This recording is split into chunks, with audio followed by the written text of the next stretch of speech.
दोस्तों नमस्कार, मैं उपेंद्र यादव। बेरोजगारों की बुलंद आवाज में आप सबका स्वागत है। दोस्तों कल अधीनस्थ बोर्ड की भर्तियों को लेकर बीएल जाटाऊ जी से हमारे प्रतिनिधिमंडल की वार्ता हुई। उन्होंने समस्त भर्तियों को लेकर, जैसे पीटीआई भर्ती को लेकर काफी लोगों को कॉल और मैसेज आ रहे थे। उन्होंने कहा कि पीटीआई भर्ती के जो दस्तावेज सत्यापन का काम शिक्षा विभाग करिए, उसमें 70 से ज्यादा लोग वो पकड़े गए हैं जिनके पास फर्जी डिग्रियां थी, इन फर्जी डिग्रियों का उपयोग किया। दोस्तों राजस्थान में फर्जी डिग्रियों का बहुत बड़ा बोलबाला है, चाहे रीट लेवल 2 में उपयोग किया गया हो, चाहे आप पीटीआई भर्ती, इसके अलावा जो पुस्तकालय अध्यक्ष भर्ती में भी उपयोग किया जाता है। मैं कोशिश करूंगा कि उनका पर्दाफाश हो और उनकी जांच करवाए सरकार, जिससे जो फर्जी लोग अभ्यर्थी पकड़े जाए। तो बीएल जाटाऊ जी ने यही बताया कि शिक्षा विभाग फर्जी डिग्रियों के संबंध में जांच कर रहा है। और सबसे बड़ी बात ऐसी है कि एलडीसी का जो टाइपिंग पैटर्न के लिए कहा कि आरपीएससी उनकी मीटिंग हुई है, उन्होंने मुझे 2 दिन के लिए कहा था, तो लगभग उन्होंने बताया था कि इसी वीक तक जो एलडीसी 2018 का टाइपिंग पैटर्न तय हो जाएगा, यानी कि आरपीसी से जवाब आ जाएगा कि पैटर्न क्या होगा। ये बीएल जाटाऊ जी ने खुद ने बताया। एलडीसी 2018 के बच्चों के लिए ब्रेकिंग ली है, इस वीक में वो टाइपिंग पैटर्न आपका तय हो जाएगा किस एलडीसी 2018 का टाइपिंग पैटर्न क्या होगा। अब टाइपिंग कब होगी, लोग ये पूछे थे एलडीसी 2018 को लेकर टाइपिंग कब होगी।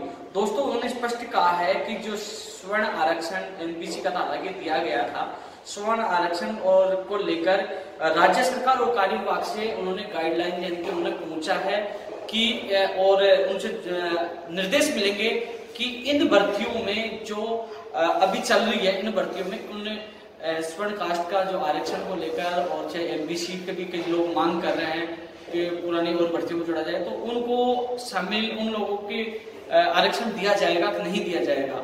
तो उन्होंने कहा कि जब तक हमें वहां से निर्देश न मिल जाए सरकार कार्य विभाग से, जब तक भर्तियों का न परिणाम आएगा न टाइपिंग कब होगी वो तिथि जारी हो पाएगी। क्योंकि मान लीजिए कहा जाए कि इसमें स्वर्ण आरक्षण दिया जाए, तो ऐसे में एलडीसी 2018 का परिणाम दोबारा आएगा, तो टाइपिंग डेट फिक्स करने का कोई मतलब नहीं होगा जब तक वहां से रिप्लाई नहीं आ जाए कि दिया जाएगा या नहीं दिया जाएगा।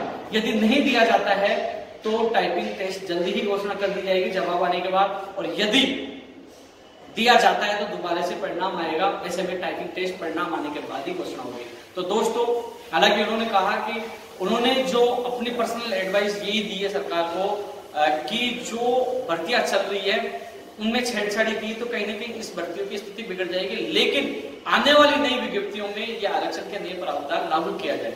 तो दोस्तों अब कार्य विभाग और सरकार के पाले में गेंद है कि वो किस प्रकार इनको लागू करते हैं। दोस्तों मैं जल्दी ही सीएम साहब से मिलकर इनसे ये निवेदन करूंगा, जो भी आपको करना है वो छात्र हित में करें, लेकिन इन भर्तियों का निस्तारण जल्द से जल्द करें।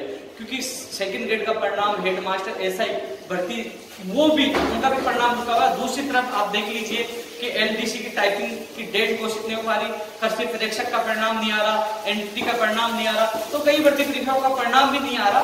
और इसके अलावा जो पीटीआई भर्ती के लिए वो शिक्षा विभाग जांच कर रहा है, लेकिन उसका फाइनल परिणाम भी उसके बाद ही आएगा कि वास्तव में जो कार्य विभाग के आदेश देते, सरकार के आदेश देते कि उनको लागू नए आरक्षण को जो श्रम कास्ट वाला और भी था उनको लागू किया जाएगा नहीं किया जाएगा, वहां से निर्देश आने के बाद ही आगे की स्थिति स्पष्ट होगी। तो दोस्तों यानी कि बोर्ड के स्तर पर अभी कोई भी परिणाम, कोई भी कार्य नहीं रुका हुआ है। अब इस तक कार्य विभाग और सरकार के स्तर पर मैं कोशिश करूंगा कि जब मुख्यमंत्री से मिलकर, क्योंकि कार्य विभाग भी निर्णय सरकार के निर्देशों को लेंगे, यानी कि मुख्यमंत्री जी के निर्देश के बाद ही वो निर्णय लेंगे अंतिम स्तर पर। तो मैं मुख्यमंत्री से मिलकर, डिप्टी सीएम साहब से मिलकर जल्द से जल्द इन भर्तियों को पूरी करवाने की गुहार करूंगा, क्योंकि अभी चुनावी माहौल है, बात रखेंगे, कम से कम इनका परिणाम जारी किया जाए। दोस्तों इसके अलावा एक चीज और बता दूं मैं कि जो एलडीसी 2013 पंचायत राज अभ्यर्थियों के लिए निराशाजनक बात यह है कि दिल्ली निर्वाचन आयोग ने मना कर दिया है कि चुनाव के बाद ही आगे की प्रक्रिया शुरू की जाए, यानी कि नियुक्ति प्रक्रिया के लिए दिल्ली निर्वाचन आयोग ने मना कर दिया है और फाइल लौटा दी है। ये 2013 एलडीसी पंचायत राज के अभ्यर्थियों के लिए अच्छी खबर नहीं है, दुख खबर है। इसके अलावा वो तो रीट वाले लेवल 2 के अभ्यर्थी लोग का ही सौभाग्य था कि उनको परमिशन मिल गई, लेकिन अब उन्होंने मना कर दिया। हेल्पर 2 की फाइल अभी आज निर्वाचन आयोग में आज जाएगी और उसके बाद दिल्ली जाएगी। तो ऐसे में एलडीसी के अभ्यर्थियों को निराशा हाथ लगी, उनको मना कर दिया। तो मुझे नहीं लगता हेल्पर 2 का भी को भी अनुमति मिल पाएगी, लेकिन फिर भी आपकी फाइल जाएगी आगे दिल्ली निर्वाचन आयोग के ऊपर निर्भर है, लेकिन एलडीसी वालों के लिए मना कर दिया गया। और इसके अलावा दोस्तों मैं एक चीज बता दूं, रीट लेवल प्रथम को लेकर हम लगातार मेहनत कर रहे हैं, लगातार मीडिया में हमारी बात आ रही है, पूरी कोशिश कर रहे हैं। 5 तारीख को रक्तदान शिविर है, आप लोगों को भी आना है। 6 तारीख से पूरी ताकत के साथ मैं खुद लगूंगा। मीडिया पूरा सपोर्ट कर रहा है, पूरी आवाज अपने उठ रही है कि हमारा कम से कम परिणाम जारी की जाए। ज्वाइनिंग चाहिए तो आज में आप चुनाव के बाद दे दीजिए, हमारा वो प्रयास है, मीडिया पूरा सपोर्ट कर रहा है। तो दोस्तों 5 तारीख के बाद 6 तारीख से आपको फिर अपने एमएलए मंत्री सबके ऊपर दबाव बनाना है कि अब डेटा भी आ चुका है 4 तारीख तक, अब केवल सरकार के निर्देश का इंतजार है कि जल्द से जल्द हमारा परिणाम जारी किया जाए।